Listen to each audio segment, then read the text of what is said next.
Do you believe in seances?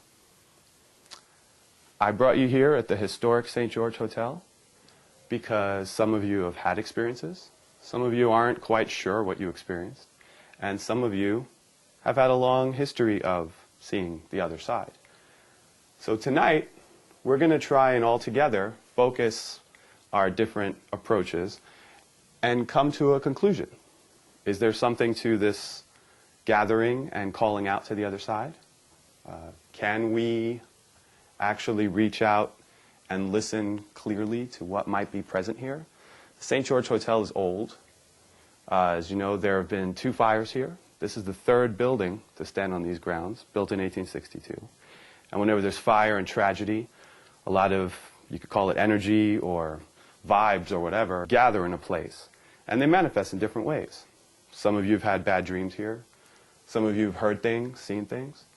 Well, tonight we're going to try and focus on some of that and use it to aid our channel, our focus agent, which is what I usually like to call them, and to see if we can end up with something concrete, something that we can consider evidence in this case.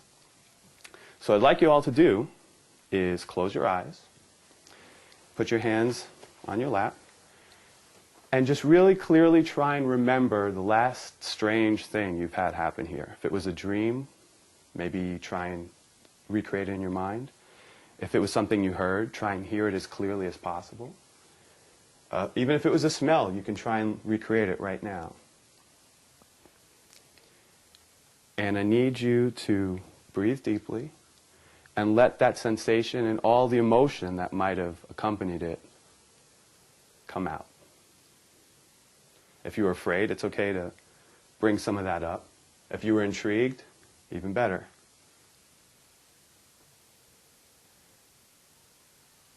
Really see it, really hear it. Now, Tiffany, I want you to feel this collective energy in the room as you're used to doing in settings like this. Everyone here is focused on the energies that surround us in this very place. We're not calling out to a specific person. We're not calling out to a specific time. Rather, I want you to open up and feel any kind of current, any kind of building energy in the room.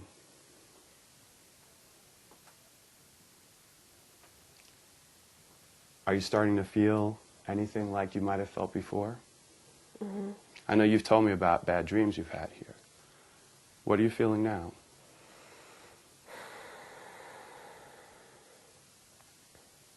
A male presence. Male presence. Can you see him? Mm-hmm. How's he dressed? He's dressed well. He's wearing a vest. 3 buttons, the jacket over the top,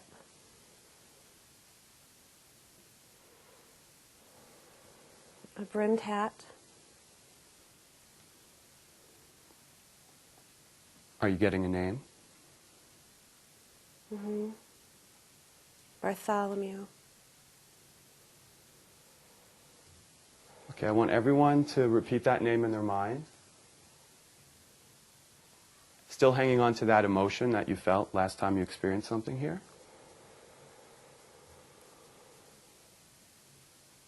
And keep repeating that name in your mind for a minute.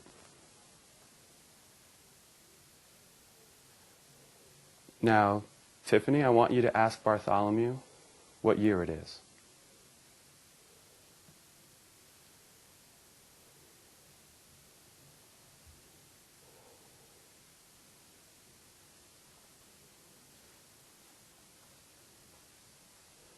$1852.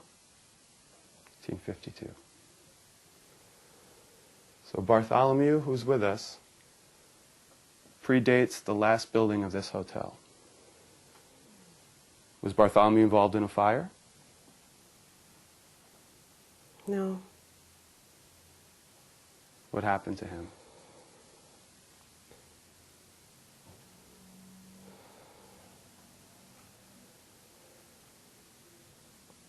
Couldn't breathe. Couldn't breathe. Did someone do that to him? No. Did he have some kind of illness? Yes. Where did he pass on? Down the road. Do you see a setting? Okay, describe the setting you see where Bartholomew passed on.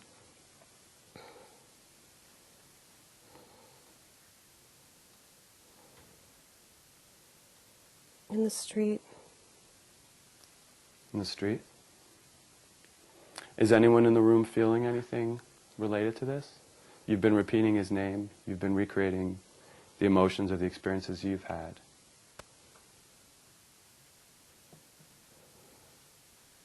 I'm kind of seeing an outline of a man, but I see a mustache. Don't know why.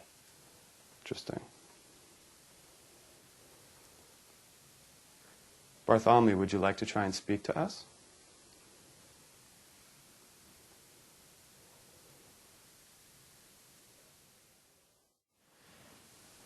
So when we were doing the séance here at St. George, we were focused on the energies present in the room. We weren't trying to get one particular entity, although we did end up getting one. If you're going to try this at home, you're going to want to keep in mind any experiences you had. Is there someone in particular looking to contact? Is there maybe something you've seen at night or something you heard? Is there a name of someone you know was in the building before that might have passed on in the location you're trying the séance? So you're going to want to try and keep all that in mind when you gather your group together and make sure that everyone in the group understands who it is you're reaching out to if there's a specific someone.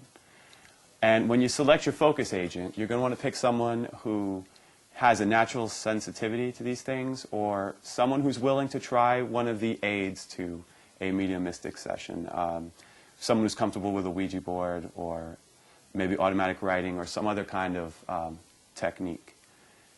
So tonight, as you saw, we had some good results with Tiffany, who's had some experience doing this. So we're going to talk to her a bit about what happened.